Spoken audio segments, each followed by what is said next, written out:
to Rage Quit Radio. That is something I haven't said in a really long damn time. I have. You've said it more recently than I have. This is Mike Brown, and we are joined this week by Chris Brown. Dennis Lee. Justin Spearman. And Justin is the new voice in the room. You might have heard, recognized we have different music. Well, the different introduction, it is now a tabletop gaming podcast on the ECS network, hence the fact you are listening, this will sound really weird to a lot of people, to episode 1 of Rage Quit Radio. We are rebooting the podcast. We promise to try not to reboot our show as often as the DC Universe reboots comic books, but no promises. So, a little bit of a change in the way the show works, a little bit of change in the format. We'll still talk and do our usual banter and bullshit, and it's still an explicit podcast, etc., etc., etc. You're still going to hear the same familiar voices most of the time that you're accustomed to from the Rage Quit crew. Myself, Dennis, Chris, Rich when he can be bothered to show up, Nathan when he can be bothered to do the same, and so on. But the biggest difference is, and I don't know how Dennis feels about this, and Chris, I'm sure, has different feelings. The bottom line is, we really don't play as much War Machine as we used to. I don't play a great deal of War Machine at all anymore. I still love the game. I think it's a fantastic game, obviously, but it's just something that there's too many other good games, and I would like to play some of them. Mm-hmm. What about you, Chris? Because you don't play as much anymore either, I know. Not really. It's been a trip. I mean, I went to Mace just last month. Mm-hmm. I got maybe 3 games in. They were pretty good, but for the most part, other things kind of took over. You know, I went to go play some RPGs, went to play some card game demos, because at this point, I've played this game so much, I've been to the point of being burned out. Yeah, burnout happens. And speaking of burnout, our cheating Asian brought some other strange miniature game to us today. But Dennis, do you play much War Machine? Get to play much War Machine anymore? I wish I could play more War Machine, but our store kind of died. It really did. Heavily. Yeah, the last couple times that I went, the only person that was there to play with me was Brian. So yeah, we just played each other a couple times, and then that was it. And there's another store that opened up in Clemson, but that's a little bit too far away for me to travel up there every week on a Tuesday night. That kind of sucks. Yeah, the Tuesday thing that they decided, I was like, well, that kind of bones me horribly. Yeah. So, it is what it is, but we're still a bunch of opinionated ass gamers. Mm-hmm. So that's still going to happen, and we're still going to talk. Mm-hmm. Now, for those people who are unfamiliar with Rage Quit Radio, because we are no longer on Stitcher Smart Radio, we are no longer on Podomatic, we are now on YouTube, part of the ECS network. If you don't know what ECS stands for, don't worry, neither does anybody else. It was 3 random initials that we came up with.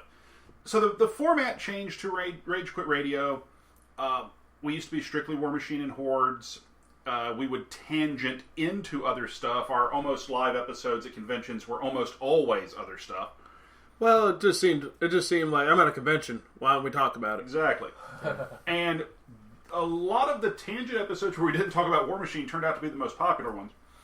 So we're now strictly just a tabletop gaming podcast. So whether it's miniatures games, board games, card games, you name it, we will be talking about it and playing it. Part of that comes from you. You probably by this point have hopefully seen a bumper video that I tried to record and hopefully did not come out looking like crap on my phone to the point that we can't use it. But, so if you haven't seen the video, here's the long and short of it. We want your help. We want you to tell us what you want us to talk about. When it comes to games, that may be a little harder than it is not, so as it pertains strictly to Rage Quit Radio. What kinds of games would you like us to talk about? What games in particular? One of us might have it, then again we might not. If it takes us going out and buying a new game, the chances of us being able to do that on the show are not great. But if it's a particular type of game, you like deck building games, you like role-playing games, then maybe we can drag some more of those in and talk about them. Today we're not going to stray too far away from our wheelhouse for this episode because Dennis was nice enough to bring over a sci-fi minis game called Infinity, and he's going to tell us a little bit more about that here in a second. But as I tangented there for just a moment, for those people who have never heard Rage Quit Radio before, this is the first time you've listened to us. We're here on YouTube now. A little bit about each of us, a little introduction of the people involved. So, for the purposes of this, let us start with my fellow who helped start the show. So, you and I, Dennis, are the two oldest hosts for the purposes of our show, most tenured in the room. So, your gaming background and pedigree, sir. My gaming background and pedigree. All right. Yes. So, my gaming background, I started in Warhammer 40K. And we haven't fired you yet. The reason I started 40K, I really like the background and stuff like that. Great and universe. It was a great universe. The coolest thing about 40K when I started was that my best man, who was in my wedding, worked for Games Workshop, and Nice. he got me a whole bunch of stuff almost for free. So I had a almost entire Sisters army, basically, and I paid 20%. Sisters, good man. Sisters army, that's right. Yes. See, it still cost me like $2,000 at 20%. But, but it was great. No, it's 20% of Games Workshop prices. Yeah. So, And then we kind of got away from Games Workshop because we got into to Privateer Press stuff when I moved here to South Carolina, and then that's when I met Mike and Brian and all the rest of these wonderful gentlemen that I play with. Sounds good. you play anything other than minis games? What other kinds of games do you like? Because we're straying into that now. But I'm not very good with change. I play video games and I play miniatures games. Sometimes I play board games. You should hear his mouth on Destiny. But If we ever figure out how to do a live stream, we will. So, don't worry, we'll broaden your horizons here, Dennis, because we'll be trying other games. I think we have a Twitch channel for my clan. Do you? We might be able to do some live streaming. wouldn't mind watching that. Chris, how about yourself? I started off doing CCGs mainly at the start. I did Yu-Gi-Oh, Pokemon. I did Pokemon more than I did Yu-Gi-Oh because that was kind of a thing for me at the time. Because it had just come out when I was like 5th grade. So, I also did Magic for a little while. That was probably the worst mistake I did. And 40K, much like Dennis, for miniature side of things, when I finally got out of Magic, I did a lot of the Sisters and then got into the Demon Hunters, which now is pretty much more of Grey Knights. Mm-hmm. Loved it to death for a while, but it is an expensive hobby, like ridiculously expensive. Even more so than I thought when I went to Privateer Press when I moved to South Carolina about 5 years ago. So from there, I mean, I played that mostly until a lot more of these deck building games came into play, other than just Dominion and some other stuff. Deck building games to me are the funnest I've really played. I myself own the Legendary sets, pretty much all that's come out so far, and I keep collecting, and I just love that game to death. Right. So, I mean, I've dived into everything. I'm more of a video game nerd myself. That collection's much bigger. Me and Rich actually play Battlefront every now and then. And I might get that for Christmas. To be honest, Star Wars is its only good redeeming quality. I'll get me started on that. To be fair, I wouldn't say it was bad. I mean, because a lot of people love the game, but I think they really should have called it Battlefield Star Wars Edition. Yeah. Because, I mean, even though it's not quite like Battlefield, there are a lot of perks and a lot of things that are set up to pretty much might as well have been called Battlefield. It doesn't deserve the Battlefront tag to it. Nah, not really. Yeah. But that's just one man's opinion. I'm sure there's thousands of others who are probably cursing me right now. No, I've heard a lot of bad things about it. So, I mean, everyone's waiting for the new Star Wars movie, so... It's got that going for Yeah, it. that's pretty much what's happening. Hype train. So. I can't wait. For myself, before we move on to the rookie member of our show today. I started out with CCGs. Magic was my crack of choice at the time. Got in with Fallen Empires, got out shortly after Mirage, which really, really dates myself. When I played Magic, there were still white bordered cards. They had not yet changed the front of the design of the cards. There were only 3 formats for playing. So, and they were numbered. You had Type 1, Type 1.5, and Type 2. And there are people out there who play Magic today who are going, what the hell is he talking about? If I'm not mistaken, it's what, like vintage, standard, extended, I think is what those 3 are. But anyway, is what it is. I played Magic for a while. Then I got into a much better collectible card game called Legend of the Five Rings, which I stuck with for a very long time and occasionally mourn the fact that AEG gave up the license, and am somewhat excited that Fantasy Flight got it because it will become a living card game in 2016. So that could be pretty cool. Got into board games more recently, but was into War Machine and Hordes as my main and frankly only miniatures game for quite a while. Was and still am a press ganger for Privateer Press, and love a lot of their other games. I think they have some tremendous board games out too. We'll be probably exploring some of those at different points. I think I love the Iron Kingdoms RPG system. So I mean, they have a lot of good stuff out. And as of late, deck building games, card games, I've kind of returned to my roots after a fashion. I am looking forward to exploring some other miniatures games. I'm looking really forward to trying out the game that Dennis has brought over for us to try today, Infinity. I dabble in Star Trek Attack Wing, which we might get a chance to play soon because I have some more ships now. I've been stacking up some Federation stuff. Cool. So lots of cool stuff to explore and such here on the podcast. I've got a shelf over here full of board games, and we'll probably talk about them all at one point or another. So one of my co-workers is the rookie on the podcast. Now, we must differentiate here because you are officially the second Justin to be on our podcast. The other Justin was our intern, Crispy. Excuse me. Crispy is no longer with us. I don't mean that he's dead. I just mean he's in Clemson. So he just never comes to Anderson anymore. But no, Crispy is does most of his gaming up at I believe it was Geek Out Games is what it's called in Clemson.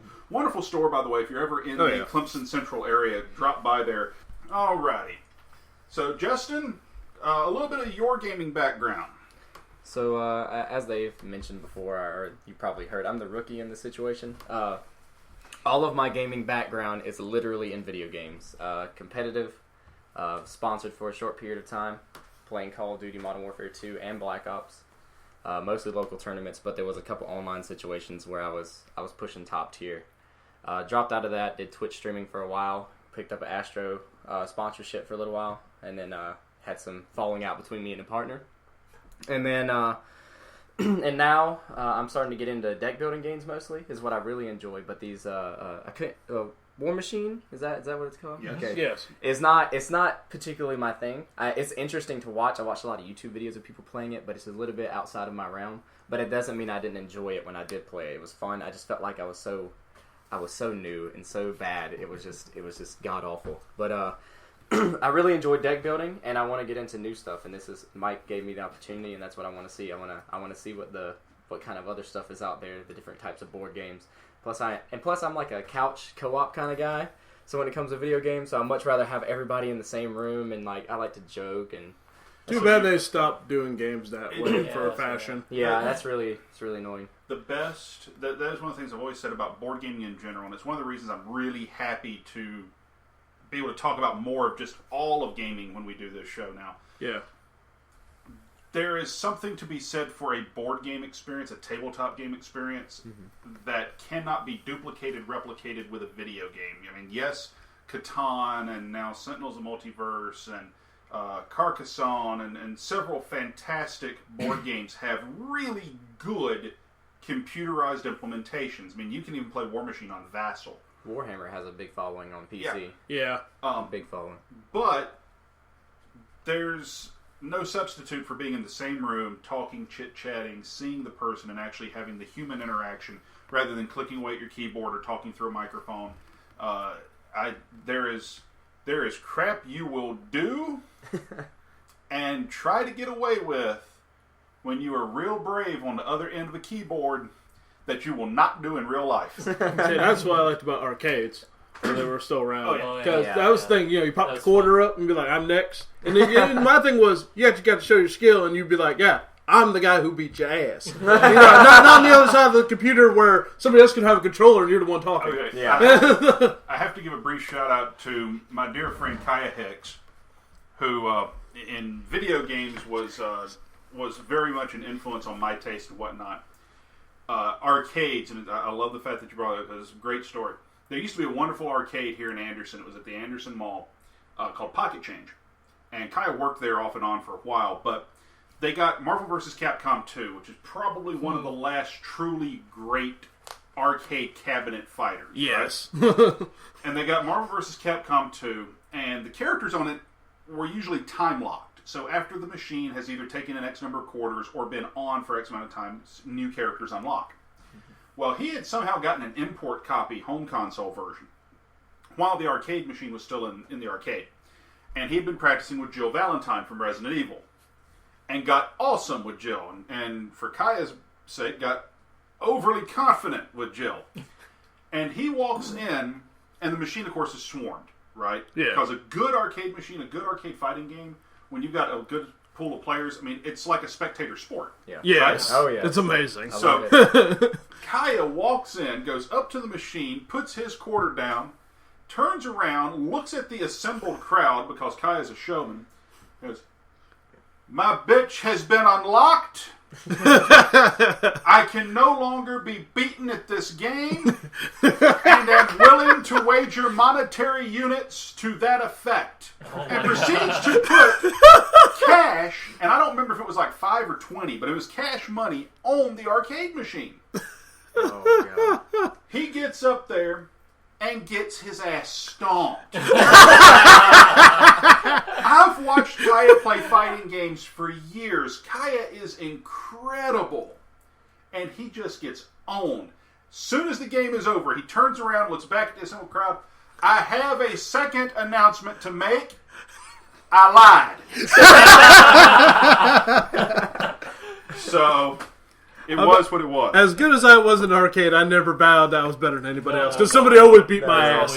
Somebody always was Every time. Every time I'm at Mortal Kombat, and I'm just sitting there like, yeah, I'm wrecking CPU or whatever, just playing around, pumping quarters into it, and then someone always comes up and is like, "Hey, you want to play a game?" I'm like, "Yeah, this would be cool." 5 seconds later, it's like, I didn't even get to move, dude. Like, I love Tekken, and like we played Tekken all the time on PS. What was it? PS2. PS2.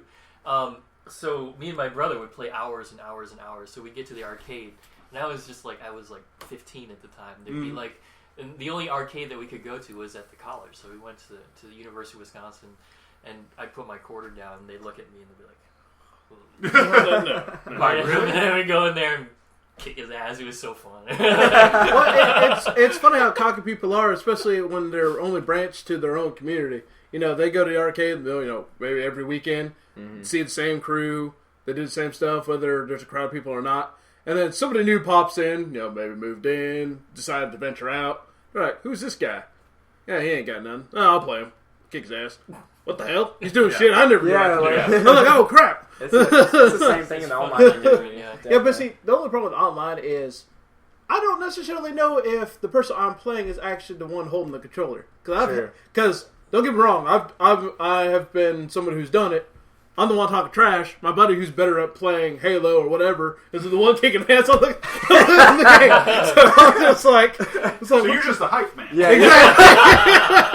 Exactly. Okay. I was never good at shooters, so it was he played, I talk smack. So it was funny when I was going to local tournaments, and it's you would sit down, you have to sit right next to them, and you have 2 screens, 3 screens, 4 screens. How many ever is in the tournament? 1v1s, 4v4s, whatever your forte is. You still have to look at these people in the eye. And you still got that one guy who's like in your face right before the game. He's like, "You're shit, dude. You're shit. I'm gonna kick your ass." And then I'm the quiet one. I don't really care. And you get up there and he does absolute ass. And there's no words for the rest of it. No words. Like I don't know if it's just like he was pumped at the time or it's always like that. There's always that one guy who's just in your face. Dennis, you brought a game for us to play today. It is called Infinity. It has some really cool looking cardboard terrain. Yeah, so I bought the starter set. It's called Infinity Ice Storm.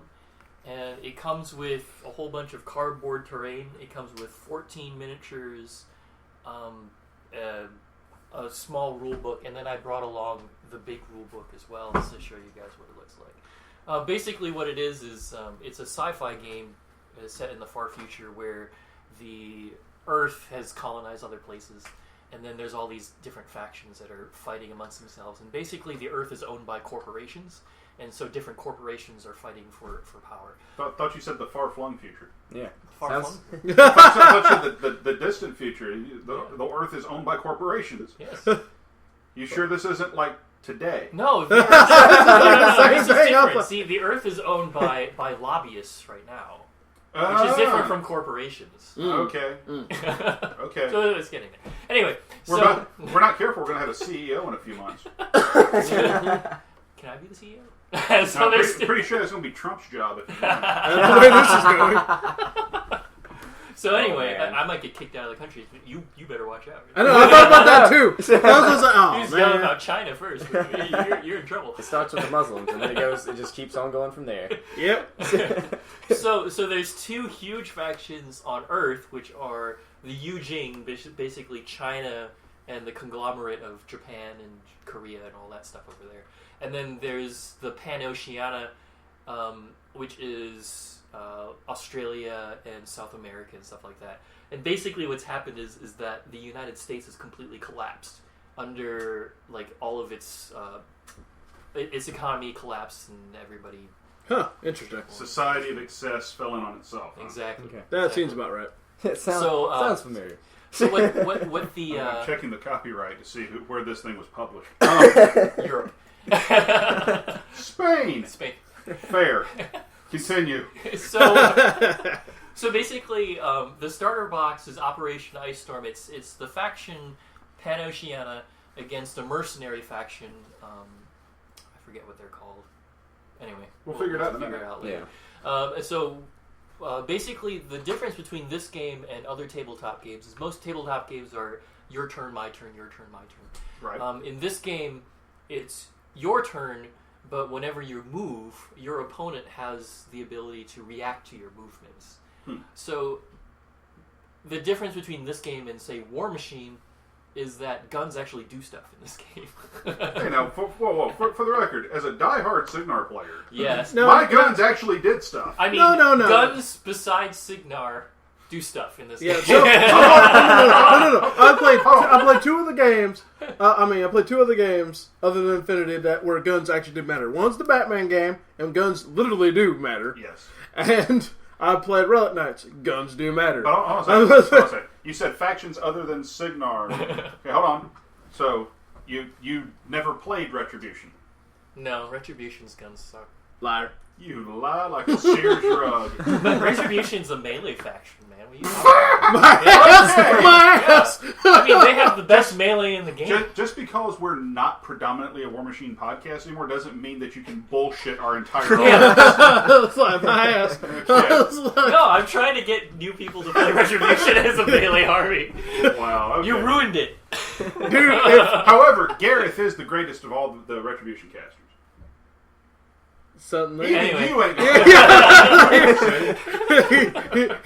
He's and trying. the prosecution rests. So what's cool is that you can position your guys in covering certain lanes. Mm-hmm. So when your opponent on their active turn moves into those lanes, you can shoot them while they're moving through those lanes. So it's like a action-reaction kind of game. So there's a lot more thinking when you're moving. You don't just say, I'm moving over here and there's no retribution. Like, you move over there, you got to make sure that those guys on the other side of the table can't see you, or else they'll shoot you to hell while you're moving over there. So interesting. Yeah. Oh. So we've got it comes with a game mat, a bunch of terrain, and 14 different miniatures. And what really attracted me to this game was the sculpting of the miniatures. I will say the miniatures, because I'm taking a look at them here, they are awesome. Yeah. I really do dig the way these minis look. Yeah, they're pretty amazing. So they have some pretty cool sculpts. So, well, look forward to trying this out. We're going to take a very brief break, and when we come back, we will have gotten our demo from Dennis on Infinity, and we'll be talking a little bit about it. So stick around, folks. We'll be right back. Whoop.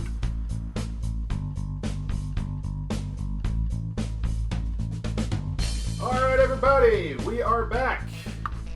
And Dennis has been kind enough to walk us through a basic beginner's game of Infinity. What was it? The Nomads versus who? The Pan-Oceania. The Pan-Oceania. Justin and I played. Yes, we did. Chris spectated. Doing what a penguin does. Watched from the sidelines. Expecting someone to throw him a fish. Yep. So I don't do tricks for him either. I just expect you don't do tricks. I just expect them. There has to be a fish in there somewhere, and it's for me. So we'll start with Dennis, and we'll if you want to guide the discussion because you know more about this game than we do. Sure. But what turned you on to this game? What do you like about it? Well, what turns me on to this game is the miniatures. But other than that, the game mechanics, I like it that there is. First of all, one of the cool game mechanics is that you get orders for every soldier that you have on the field. Right. But those orders don't have to be used on every single soldier. You can use all your orders on one soldier. So it's a little bit of a departure from the rest of the mini games where you have to activate every single one of your minis. So I think that's really cool because if you have one soldier that's in a particularly good place, you can have that one soldier kind of destroy that one area that you need to be destroyed. And the other thing that I like about it is that it keeps the other player involved because when you're moving your guys around, the other guy can actually react to what you're doing. Like do what we call the automatic reactionary orders, the AROs. So, what do you guys think about it? About the game? Well, me being a new guy, I guess I should put some input here. I liked it. I liked it a lot better than I did War Machine. My introduction to War Machine. One, because I felt like I didn't feel as overwhelmed going into it. It seemed pretty simplistic, the basic ideas of it, and then the units themselves. It's a pretty simplistic idea. But also I like the strategy behind it. Even though we just played the base game, we didn't add in a whole lot of the different types of mechanics. I still felt like the game was smooth. I don't like I don't like the combat scenario. I think AROs are a little they're kind of a nuisance more than they are anything. I think there should be like a different kind of mechanic to that. But I mean, then again, I don't design games, so I can't really think of a way to fix that. Either take them out, maybe try it without them, see how that flows. But I kind of wish that you could move your people into position more and then work off that instead of being interrupted in the middle of that. So, I see. Well, aside from the components themselves are awesome. The minis are fantastic. And oh yeah, those are awesome. Dennis has some that he painted and some that are not, and a good paint job can save a bad mini sometimes. And Dennis is a good painter, so. Looking at the ones that are unpainted, I mean, the sculpts are fantastic. They're a little fragile, which Dennis had brought up off the mics. I accidentally knocked one over and the head popped off. So the glue points on them probably leave a bit to be desired. And just from a component standpoint, I also have never liked these come on the circular slanted bases, and I've never liked that style base for any game. But that aside, the mechanics of the game strike me as very interesting. I do like the idea that the model that generates the resource is not the model that has to use it. Yeah. That seems pretty cool. I do like that. It opens up a lot of options. I like the flow back and forth. A lot of times it's very easy to watch a game of War Machine where if me and Dennis are playing, during my turn, Dennis might be on his phone having a conversation, playing Candy Crush. I don't know what the hell he's doing. But he's not watching me necessarily, not paying overly much attention until I say, hey, what's that dude's defense? Yeah. But in this game, the engagement is more than simply being an information fountain for my models on my opponent's turn. Mm-hmm. So I like that. I actually like the AROs because it strikes me as a very almost you hate to use the word realistic when you're talking about a game. If a dude climbs I'm going to use this as an example. It happened in our game. If a dude climbs a ladder on top of a building and there's a dude waiting on top of the building with a gun, the dude that came off the ladder is probably getting shot at. Yeah. So I can see where it's a bit of a nuisance because it can wreck a plan. Yeah. But at the same time, I think it puts more strategy behind the movement. Yeah. And more emphasis on the cover. So I kind of like that. So I don't think you. Sometimes when you're playing War Machine and the other guy is going, you feel so helpless. Like, yeah, you're like, okay, and then you see something happening and you're like, oh god, okay, I'm just going to lose the game now. Pretty much. But with the AROs, like, you see something happening and they're like, oh, he's coming toward my dude and it's my last dude. Oh, but I have a chance of killing him before he gets to me. Yeah. So it's kind of nice that way. I guess if I played War Machines or I had played a miniatures where I didn't have that kind of control, it might be more understanding for me. Right. So I get where you guys are coming from because in the instance it was like very early on I took a lead. I knocked down 2 of Mike's soldiers very quickly. And then John Rambo out of nowhere. Yeah, just around everybody. He just puts. So I had two soldiers left, and they were trying to pretty much flank him. I'm trying to pretty much flank off the area, but he's on a building that was sharing a ladder with another building that he could transfer between. So he had constant cover. It was very difficult, and he used that to his advantage. So eventually, I just had to, instead of being the laid back character who sat in the back and took their lead, I had to become forward. It forced me into a different style of play. And I really enjoyed that. I guess that's what grabbed my attention most about this. I felt like I had to pay attention to his movement as much as I was paying attention to my movement. Yeah. And then the time I didn't pay attention, he easily took that character out, which was the character at the bottom side of the ladder. Yeah. In there. I should have paid attention to her instead of trying to bring my other guy around because there could have been a potential to save her. The dice could have rolled differently. Yeah. So that's what I mean.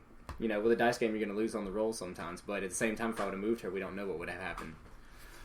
I think probably the only thing I really dislike about the game at first blush, parts of the mechanics seem very counterintuitive to me. The game uses D20s, which D20s are prone to massive swings of luck.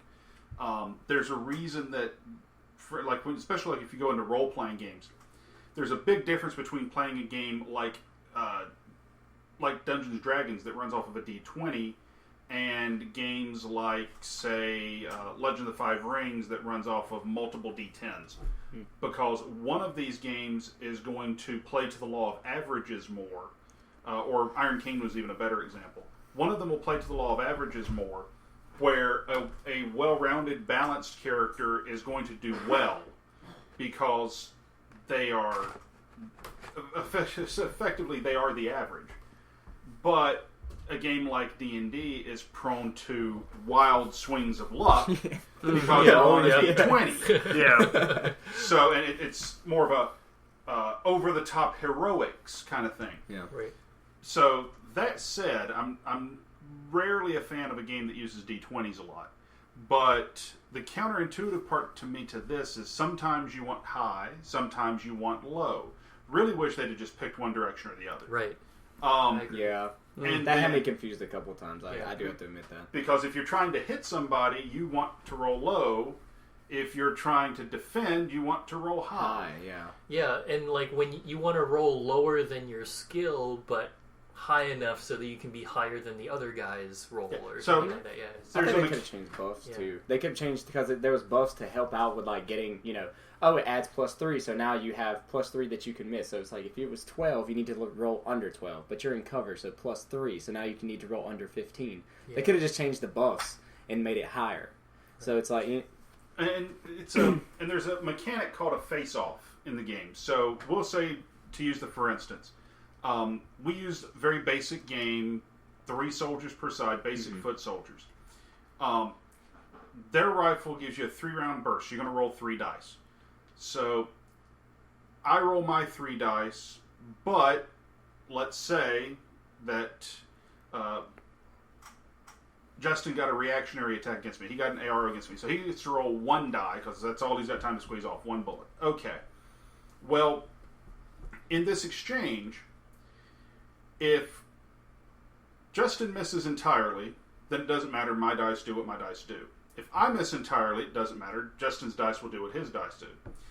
If we both roll and we hit, then you wind up with a face-off. And if Justin's die is higher than any one of my dice, my die gets canceled out. Justin's is what it is. And then gets canceled out by something higher than it. Yeah. If there's a tie between any 2 of our dice, then they just cancel one another out, essentially. Well, here's the screwball part of that to me was exactly what you were saying. You want to roll under your target number when you attack, but not so far under that you lose a face-off. I use the expression. It's the price is right. Right. The closest to the actual ballistic skill without going over wins. Right, and then if you hit the ballistic skill, that's the crit, and you automatically wound. So and that's another one that's a little awkward. I think they probably would have been better served with 1. 1 always crits. And 20 you shoot yourself or something. So scared it's just like, fuck it. 20 you eat the barrel of your shotgun. And I think you probably would have been better served with saying, if for the face-off, take my low die, his low die, whoever's die is lowest cancels the other low die out. Right. I see probably why they did it the way they did it, but I think there was a better way to do it, kind of thing. Yeah. But yeah, so there are elements of the game that are very counterintuitive. But once, I will say this, War Machine, being a press ganger and having done as many demos of War Machine as I've done, you pretty much handhold someone through an entire demo game of War Machine. Because there are a lot of moving pieces from the word go, even in the very basic game. Mm-hmm. With this game, Justin and I played the whole game in a whole demo game in less than an hour. Yeah. And that is learning the rules and playing. Right. So double checking throughout, but of course, I mean, it's still. But the game did never stop. There was not a moment where we had to just really just shut the whole game down and go. It's like, oh crap, this is the mechanic. We don't know how this works. We got to figure. No, it actually flowed very well. So that I will give it mad props. Yeah, with the intro game, I think they did a really good job simplifying the rules to just the core, and I think you can. Maybe you can't do that with War Machine. I don't know if you can do that with War Machine or not. Well, he demoed War Machine to me, and it took about an hour as well. But I still felt like I didn't understand the game by the end of it. Yeah. Like, I understood the basic mechanics. Move your piece, understand your piece's stats. But as far as strategy or the overall idea of the game, I feel like I hadn't grasped in that hour. I felt like I needed to play for a lot more. A lot. With this game, I felt like just within this short period, I could go back over and play someone who's been playing for a long time and still not feel as dumb as I would going into a War Machine. The thing that strikes me with this is, as counterintuitive as some of the mechanics are, the basic concept and strategy was very intuitive. There's a lot of cover. You want to stay close to it. That dude can see me. I'm probably getting shot at. Things like that. The line of sight thing was awesome. Yeah. That was the way they do that is fantastic. I love the idea of look from your soldier's eyes. Can he see that person as they move? That was an awesome mechanic. That's fantastic. That was my favorite part. I think the big difference with this, and I keep comparing it to War Machine because I'm most familiar with it, is cards. Yeah, I was about to say that. Like War Machine is so good because all the rules are on the card, and you don't have to open up a rule book. It's very rare. Like sometimes you have to ask, hey judge, can you open up the rule book and ask about this? But most of the time you can just do that. But it's also a bad thing because all the rules are on the card. So when you start out, you've got all these rules and they're already there, and you feel like you don't understand anything because all the rules are on the card. But with this game, you don't know enough that you don't know. So it seems simpler. Well, I don't know that it's a bad thing that all the rules are on the card. No, not necessarily. But I can see where it could be a little overwhelming. Yeah. To me, in that way, with the rule cards, War Machine was a game changer. I think any miniatures game that comes out that does not have those cards has committed a cardinal sin. Oh, yeah. Because, I mean, if you stop and think about it, the games that have followed, Malifaux uses cards, Guild Ball uses cards, Batman uses cards, not great cards, but they still use cards. Mm-hmm. All these other games use these cards now. I think Warhammer and 40K are basically still the only holdouts of the venerable minis games that don't use these cards anymore, still don't use cards for this. So that would be my biggest knock against the game, actually. My biggest knock, even the counterintuitive way the rules work in certain places, because eventually, like if you ever play a flight game on a video game for the first time you're playing a flight sim of any kind, whether it's like a space shooter or what have you, the first time you press down, your ship goes up, you go, what the hell just happened here? Yeah. But eventually you get used to it. Yeah. I think you would get used to it here, obviously, but the cards are... I wouldn't go so far as to call it a deal breaker, but I almost feel like, for me, I would have to do the extra work to have some sort of quick reference in front of me for myself, so I didn't have to keep pulling the rule book out. Right. I do want to say, like, so we played the base game, like you said, three figures, and that was it per side. I think this game has a lot of fleshing out that it can do. Like, It has a lot of growth there. Yeah. Like, because just us playing, if you want to play, like, I like this game for one of the biggest things that jumps out about is, like, buddies come over, right? Say they're not big into miniatures games or anything. Pull this out. Let's play the base game real quick. Boom, boom, boom. Knock it out. Hour later. Hey, let's go to the movie now. Like before we go to the movie. Nice. Or if you're wanting to have a hardcore game day, then you can break this thing out. Get all the different figurines in. Like, how many figurines is it? If it's like, is it always 3 or can it get more? No, I think tournament games usually have 15 to 20 miniatures in it. See, that would be. That's like when you're having one of those hardcore days. Like, that would be awesome because then you're going to have way more mechanics. Plus, you said there was even mechanics that weren't in there, like the cautious move, which you can't do in the base, where you can move in front of another enemy, but as long as you're going from cover to cover, then they can't shoot you, or they can't activate an ARO, which is that's awesome. That really brings in a totally another. That would change me and yours game entirely. Well, you would have cover the whole time. Yeah, you have cover the whole time. I mean, it would have been. They can still ARO, but you get the benefit of cover where normally you don't because you walk across open ground. Right. Yeah, I mean, but that cover is a great advantage. Yes, it's a huge advantage, really, when it comes down to the rule. So the thing I like the most, if you were going to get into this game, I think the thing that I like the most right now is that it's relatively new, which means the army size is relatively small. Yeah. Like, War Machine started out like that too, right? It's relatively new, the army sizes were small, and now you have, like, a whole bag's worth, and you're still, it's huge. But for this, I've seen, if you go to Infinity, the website, you see tournament games where they've had, like, international tournaments and stuff like that. Mm-hmm. They have armies that are, like, 15, 20 miniatures, and that's it. Yeah. So that's, I mean, if you're going to get hardcore, that's as hardcore as you're going to get, which is pretty cool. I have never played any game, period, board game, card game, minis game, nothing, that simulates the run and gun feel of a video game. And this really did, which is something I will give it mad credit for, because I've never, this will sound stupid, I've never liked first person shooters, so like Halo, Call of Duty, no, done. But I love cockpit shooters. So stuff like I cut my teeth on Colony Wars on the PlayStation, which I still hold as the greatest console space shooter of all time. If you can't duplicate the control of Colony Wars, you failed. But stuff like Colony Wars, I loved Mech Warrior 4 on PC and Mech Warrior 3 to a lesser extent. And part of those games that I liked was that frenetic run and gun aspect. Yeah. I play Signar because I like shooting shit. Yeah. Aside from the fact that Dennis, I think, reflexively handed me the guys he painted blue.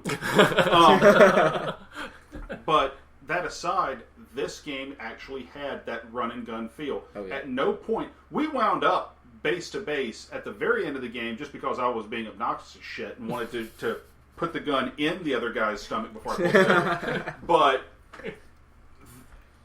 you never got, that's one thing, you never got close. You could, theoretically, if the terrain were a little more open, which I could see where that would be a detriment if it were really to the gameplay. If the terrain were a little more open, you can engage each other on the first turn. Yeah. I also like the range idea, where yes, you have an optimal range for the weapon, but there are essentially 3 different ranges. Yeah. You know, optimal, standard, and extreme, so to speak. I don't know what the terms the game uses, but I think that's what pretty close. Yeah, pretty close to what it uses. Yeah. So I mean, you have these different ranges where if you're in the optimal range of the weapon, then awesome, you're going to get a bonus. If you are at the standard range of the weapon, well, that's what it's supposed to be at, so it's straight up. If you're at the extreme range, you still got a shot, it just ain't a good one. I really like the idea if you had like a bigger army and like it was a bigger mat where you were taking shots at those distances where your gun would not be as optimal. I think that would make for a very interesting like war strategy situation. And there, when you start playing the game, there's objectives and things that you want to hack. Now, what's interesting about those games, there's so much more. Like, for example, there are miniatures that are remotes, so there's no dudes inside the miniature. It's a remote. It's very powerful, and it has all sorts of guns and whatever. So it's very hard to kill, but if you have a hacker in your army, you can go and you can hack their systems so that robot can't work as well anymore. And then there's objectives and stuff where you have to hack the objective, or you have to go hold the objective or whatever. You can have like a sniper in the corner covering the objective for you. There's all sorts of... It goes back to what he's saying. It replicates a shooting game, like a shooting game very, very well, actually, because all of that is strategy. Anytime you play like an objective, like if you play domination, you got to hold a flag, right? So it would be the same thing. You need someone protecting the outer perimeter, not just the inner perimeter. So, well, we've been talking a lot, just us three. What I'd like to hear is what Chris has to say about this game. So Chris was watching the game, and then we asked him if he wanted to play, but he wasn't interested. So we want to get another opinion on this game as well. So what do you think, Chris? First of all, I hate D20s. Now, granted, that's not a completely true statement because I do play one game that does use D20s, but very rarely do I actually play it. I only do it because Richard keeps bugging me about it. Basically, I guess aesthetically for the game, the whole futuristic sci-fi deal, I guess, some games I can say I have some of that to it, but this one just didn't quite appeal to me in that sense. I can't really pinpoint what I didn't like about the game other than the fact that I think it's weird that, you roll high for some things, roll low for other things. That gets kind of confusing whether or not I'm playing or watching. Because even at certain points, I was getting confused. Like, wait, the funny thing is, because I'm sitting here thinking about it, it isn't like War Machine doesn't do that. True. Because it's high for everything except a command check. Yeah. True. Or a skill check. Those you want low on. So it's not like we don't play games that have done something like that. It just, we are so familiar with that one that it doesn't seem counterintuitive. Yeah, but if we go back to when you explained the face-to-face roll, it took you like 10 minutes to explain it. So I think that from that standpoint, I can see where you're coming from, Chris. Yeah. It's just way too complicated. It's like, what in the world? I was just like, And then, you were like, oh, do you want to play? And then part of me sat there and went, sure, why not? But at the same time, I'm like, no, because chances are it's going to take us about another freaking hour for me to figure out how to get this right. Well, maybe, so, if we have another game weekend, maybe we can. Yeah, get into it. Yeah. I mean, I guess to be fair, before I truly say no, I actually am going to have to sit down and play it. Yeah. But like I said, aesthetically, just wasn't up my field. So, let's get kind of a final word. Final thoughts, and would you play it again? Would you pitch it to somebody? We'll leave Chris out because I think we just got his final thoughts. He hasn't played the game at all yet. So pretty much. Justin. I would buy this game. Really? Yes. Wow. I would actually purchase this game and play it with anybody who would be willing to sit down and listen to me ramble on about the rules. That's pretty high praise. For me, yes, because I'd only own like one deck building game, and that's the Lord of the Rings second box. Yeah, y'all got like what? Because you and your girlfriend have what, like Lord of the Rings and Exploding Kittens, and that's about Exploding it, right? Kittens. I've seen that. And we have Cards Against Humanity. That's about it. That's a fun game. As far as anything's concerned, we of course have the classics, the Monopolies, the Saris. But other than that, my basis is purely digital. Like, I'm all about some video games. But yes, I would totally buy this game. It's my alley. Like, that's what I spent a large section of my life doing, is playing shooting games and learning strategies. This is like right there, right along with it. So okay. I mean, it really, and plus it's a lot simpler. I feel like once you get used to that mechanic, the face-offs, it was like that. Yeah. Our game moved so quickly. It was very. I want to see it cooperatively, though. I want to see 4. I want to see 2v2 and like half the team being controlled by someone else. I want to see that. So on the Infinity website, they have this one face-off where they face off the company's players against like this other company. There's 2 companies that are going at it. They had an 8-foot-long table, and there were 6 people on either side playing against each other. I have no idea how you would do that, but they did it, and they have lots of fun doing it, so it's interesting. I think it'd be pretty sweet. And custom terrain would be awesome with it. For me, I'm at a point where I would play with the house money for a little bit. I will gladly play with whatever Dennis paid for. But that said, the game intrigues me. Of course, we played a demo game on a condensed map, so to speak. There's a poster map. Typically, I think you said it was on a 4x4 like War Machine. Yeah. So I would love to see it on that larger scale, because then you could get those extreme ranges. Yes. Yeah. I'd like to see it probably with a few more models, see a little more of the crunch of it. I really don't know what the price points per mini are, really. Okay. What is it, comparable to War Machine? It's comparable to War Machine. I think it's actually a little less than War Machine. Even though it's essentially going to be like an import, because this is a Spanish game, right? Yeah. I get my miniatures from Miniature Market. Okay. So they're not paying us a sponsorship fee. I'm probably going to bleep that out. Oh, sorry. No. Yeah, no, they're a fine store. I get them from there, and most of them you get like single or double miniatures, but they have multiple starter sets for every single faction. Nice. So. Yeah, I would play with the house money for a little bit. I give that advice for a lot of minis games, because no minis game is cheap. Yeah. But I would play with the house money for a little bit. I've enjoyed it. Would definitely play again. Would love to see a little bit more of it. So right. And yourself? For me, I'm very careful about miniatures games because there's so much investment in it.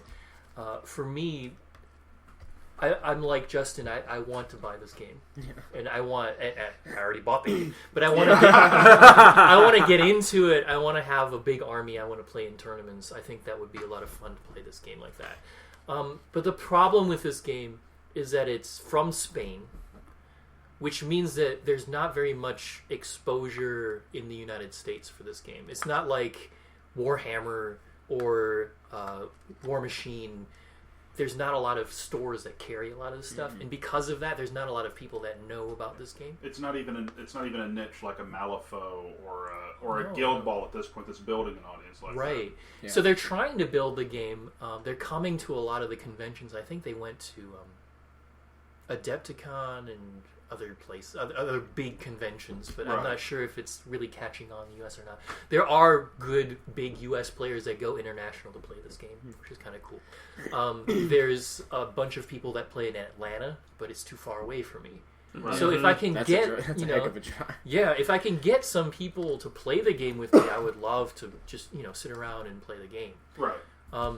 The things that attracted me are, of course, the miniatures, but there's also a couple companies that build custom terrain for this game as well, like futuristic terrain. It's expensive, and you have to paint it. And I'm okay with that, but I don't have very much time to paint anymore, unfortunately. But it would be a lot of fun to get some of that terrain and build it up. The thing is, that said, the cardstock terrain this came with is incredibly serviceable. Yes. And Yes. I actually really, it doesn't look chintzy. It doesn't have like a cheap pasted on graphic design. They put some thought into this. Yeah.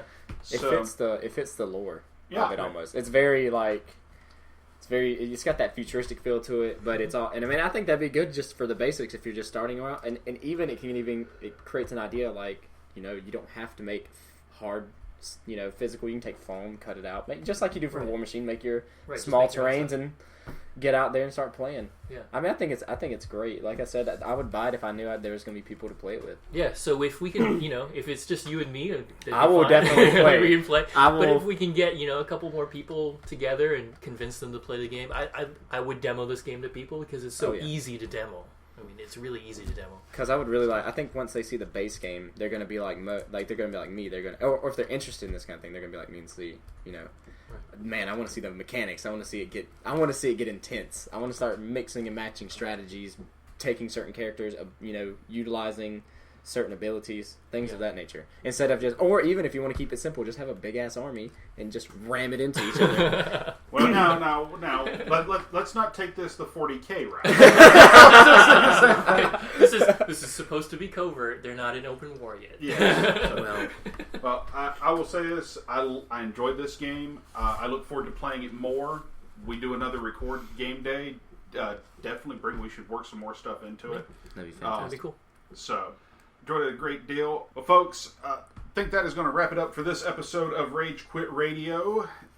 We're not going to take as long between episodes this time around, but we're also not promising we're going to be here every week. So the goal right now, you'll see a new episode of Rage Quit Radio on the ECS network, rather. I'm still getting used to saying that.